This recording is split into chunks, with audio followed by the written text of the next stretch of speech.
This session is resumed. Mr. Majority President, Leader. yes, Mr. President, before we proceed, we'd like to acknowledge some guests of the Senate, the gallery. Mayor Queen Marilyd Alarva from Pila Laguna and her councilors. We'd like to welcome them in the Senate.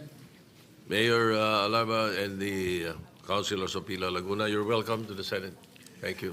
Mr. President, the Senate is in receipt of Resolution Number 320 from the House of Representatives entitled Resolution Requesting the Honorable Senate of the Philippines to grant its consent to the House of Representatives to extend its plenary session to October 13, 2025 for the purpose of considering the General Appropriations Bill, or GAB, fiscal year 2026 on third and final reading. The resolution was read in the Senate's order of business before the suspension of session last Wednesday, October 1, 2025. To allow the House of Representatives sufficient time to pass the General Appropriations Bill on second and third reading in faithful compliance with the requirements of Article 6, Section 26, Paragraph 2 of the Constitution, I move that the body grant consent to the House of Representatives' request to convene on October 13, 2025 after the Senate adjourns its session on October 10, 2025. So move, Mr. President. Is there any objection?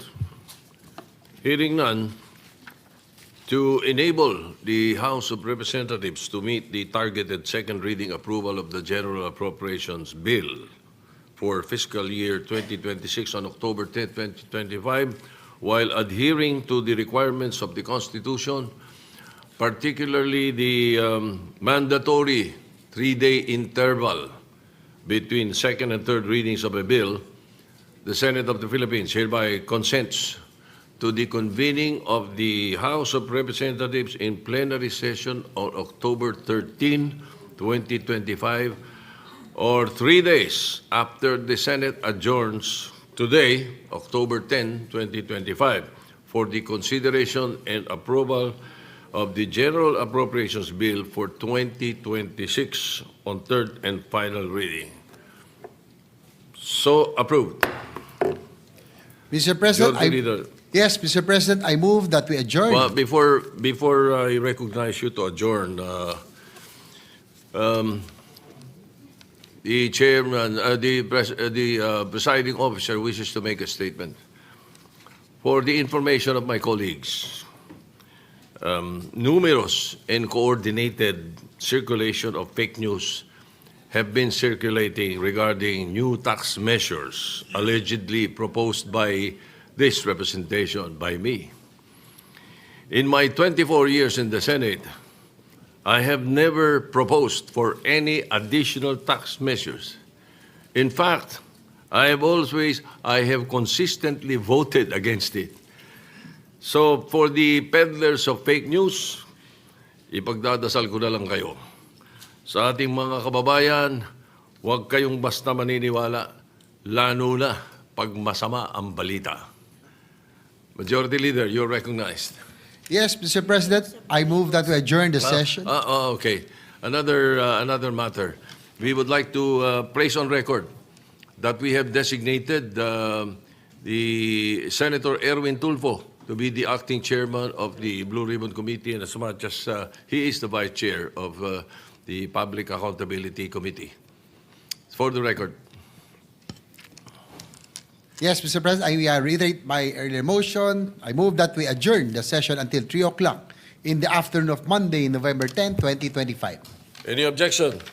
There being none, the session is adjourned until 3 o'clock in the afternoon of Monday, November 10, 2025.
in line with our national ID. So thank you, Mr. Chairman. Thank you, Senator Win. We can now, just to adjust yung ating flow, no? Dahil nauna na yung rice program, isunod na